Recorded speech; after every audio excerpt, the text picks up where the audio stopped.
এখনো হাসিনা ভারতে বসে ষড়যন্ত্র করার চেষ্টা করছে। এখানে আওয়ামী লীগ শুধুমাত্র বাংলাদেশের জনগণের শত্রু, এই ভিন্ন এর কোনো পরিচয় নেই। এটা কোনো রাজনৈতিক দল না। কোনোদিন আর আওয়ামী লীগকে আমরা এই দেশে রাজনৈতিকভাবে এখানে দাঁড়াতে দিব না। এটা হচ্ছে আমাদের অঙ্গীকার। কারণ তারা যদি আবারও সুযোগ পায়, এবার মাত্র 3000 এক্সট্রা জুডিশিয়াল কিলিং, 1500 2000 গুম হয়েছে, আবার যদি সুযোগ পায় এটা সংখ্যা অনেক গুণ হবে এবং আমরা এই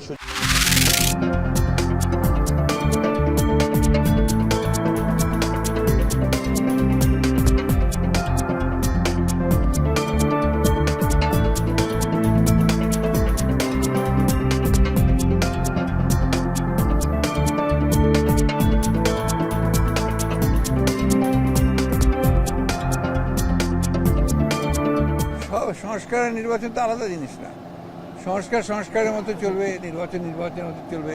সংস্কারের প্রস্তাবগুলো আমরা সমস্ত যথাযথভাবে আমরা সেটা পর্যালোচনা করেছি, পর্যবেক্ষণ করেছি, পরীক্ষা করেছি এবং আমরা আমাদের দলের পক্ষ থেকে আমাদের যে মন্তব্য মতামত সেটা আমরা সংস্কার কমিশনগুলোকে দিয়ে দিয়েছি।